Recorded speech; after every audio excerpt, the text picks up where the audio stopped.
Hey everyone, this is Pandemic. I'm the author of the Immersive HALO Jump mod. I'm going to be showing you how to install it, how to run it, and just kind of talking about some other key pieces of information about its usage. So right off the bat, just as a heads up, this is not sort of a normal mod where it's not a module that you put down in the editor and just kind of run it like that. Instead, this is actually a composition, which means that you actually have to take the composition from this folder and put it in your own user profiles folder, which is not hard to do at all. It's really easy, and I'll show you how to do that in a second. The other thing too is obviously this mod requires the USAF mod, so make sure you have that installed too and ready to go. I just was too lazy to put that in my list. So here we go. So all you got to do is obviously put it in here, right click, open folder. I understand. This is your Arma 3 workshop folder, which has all the mods that you're subscribed to, and you just open up the Immersive HALO Jump mod, and here you go, compositions. So all you have to do is just copy that, and then wherever your compositions folder is, which is probably going to vary from person to person. If I'm not mistaken, I think by default it's under this PC documents. I could be wrong. Mine is in a totally different location, so, and yours might be too. So you got to know where that is. I can't help you with that. You're just gonna have to figure that out. So mine is under my S drive, Arma 3 other profiles, and users, and here you go. This is what you want. So open up your user profile and then compositions. Now, if you have a compositions folder, great. If not, doesn't matter. If you copied the whole compositions folder from the mod folder, you should be good to go. So all you have to do is just paste it. Obviously, I already have it, so it's gonna replace it. And that's it. That's all I had to do. So now I'll be going into game and showing you basically how to use it. All right, so here we are in game. This is a now updated version of this video with the updated version of the mod. So things are going to be a little bit different if you watch the previous version, or if you've used the previous version. It's now much more streamlined. There was already not a lot of things you had to do to set it up, and now there's literally nothing. You just put down the composition and you're good to go. So to demonstrate this, the updates, I'm now using a single player team. Obviously works the same in multiplayer, but I wanted to demonstrate how now their loadouts are saved. So all you have to do to set this mod up is go to compositions, F2, go to custom, and then if you're like me and you have a bunch of compositions, then you search for pandemics. So as you can see here, there's 4. If you have the RHS version, it's going to be Pandemics HALO C130 and C130 single player. If you have the USAF version, it's going to be HALO Jump and HALO single player.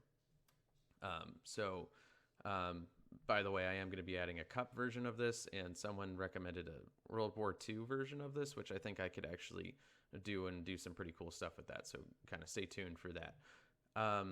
Anywho, so I'm going to be using the USAF version of this, and I'm going to put down the single player composition because I'm using an AI team. And that's it. It's ready to go. So no more, so as you can see here, a difference. There's no diver or lights, and there's no plane to move. That's because now those are spawned dynamically. So this is literally all you have to do is just put down the composition. So yeah, way simpler. I'm sure everybody's going to be cool with that. There is one thing that I did change that people may or may not be cool with, but I had to do it in order to do this dynamic spawning thing, and I'll explain that in a second. So as you can see, they all have backpacks with loadouts in them. I'm going to open up one of their inventories, and you can see here he has a bunch of stuff in his backpack, right?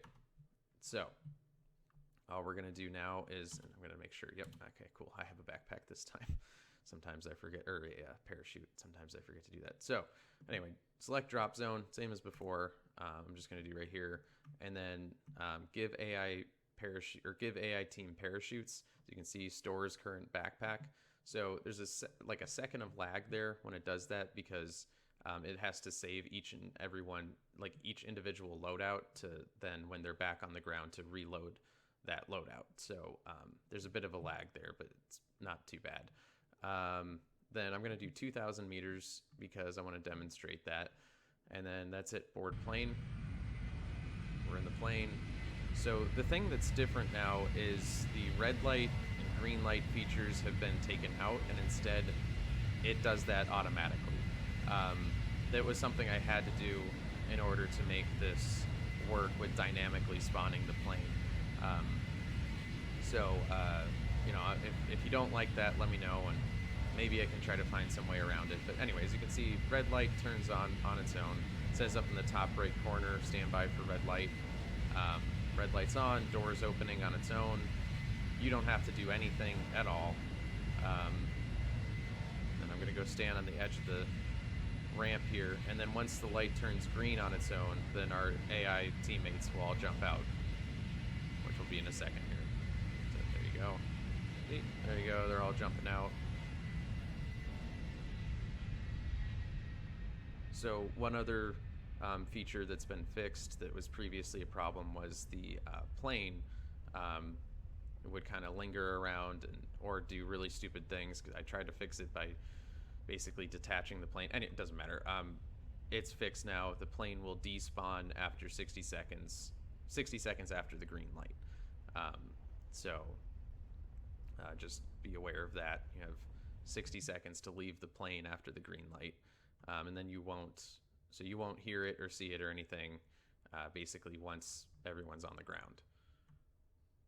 And also, if you were jumping at 10,000 meters before, because I was trying to fix that, I sort of broke a feature where then the freaking plane would just nosedive past you, and then I don't know, it would do God knows what. So that's fixed now too, because like I said, the plane despawns after 60 seconds. 60 seconds after the green light. So here we are, we're back on the ground. As you can see, they're all clumped together. Again, nothing I can do about that. I'm sorry.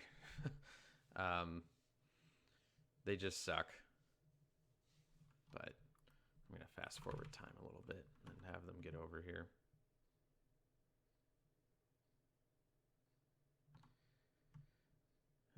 Okay, come on, guys. Why is it so complicated to just move in a straight line? Because that's Arma.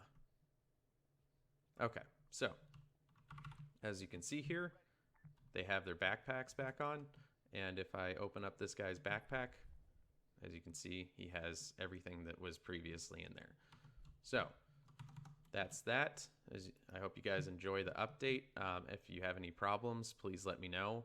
I've been testing this a good amount, and there was some problems with the RHS C131 that I think will now be fixed. But if you have any problems with that, please let me know either in the comments on YouTube or the Steam page or whatever. But yeah, I hope you guys enjoy, and thank you for watching, and thank you for downloading.